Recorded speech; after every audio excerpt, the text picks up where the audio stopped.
这干什么朋友？现在去弄后院。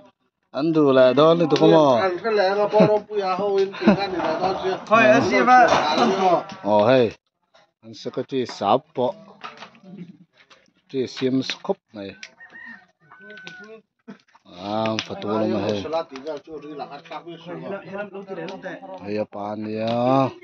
nào là nào thì hồ xiêm đó thì chỉ đi được thác đó thì hay mua được hey LCF chung ko tan kan lo ayan eh auto pau service này ui sa chum mek này hay buổi hôm khúc này son ta po su mek thì ui sa xiêm mek đó này đó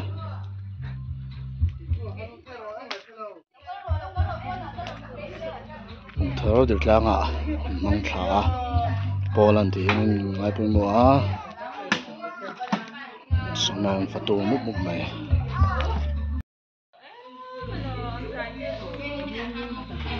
bôi những chỗ đó này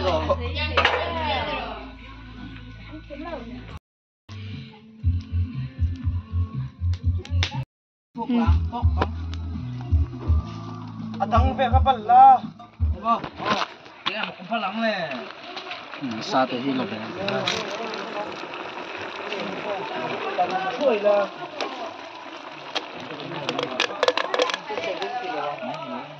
rồi cần tốc là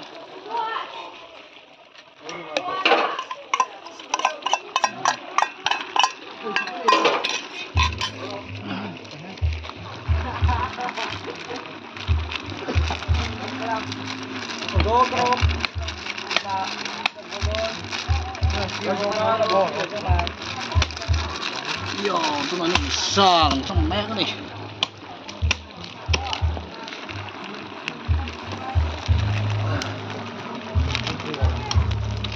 sang trong mẹ cả chọc lại chứ ô đúng à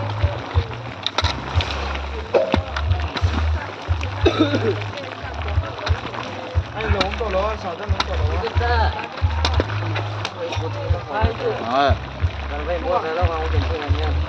xử lý xung quanh của tấn lầu cảm ơn các bạn đón ô chúng ta cần lẽ ha là ai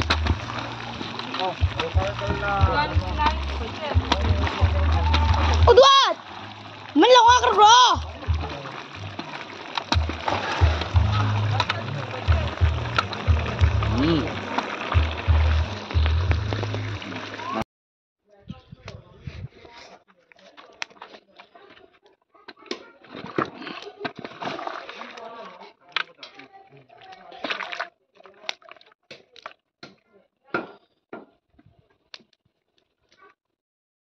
mình thầm con thác đó này tại hiện mỏ ui sa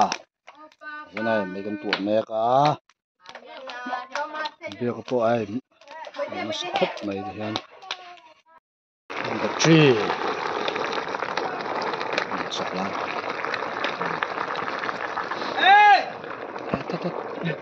con đi lọt thử về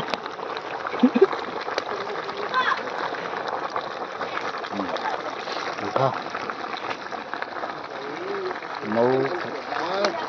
pha lẩu ăn trộn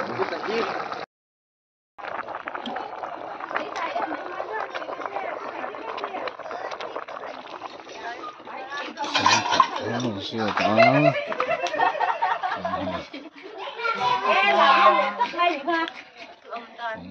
làm nó liền dâu cả gì sư trưởng đấy tôi nhấn lấy lông này dâu cả gì tên là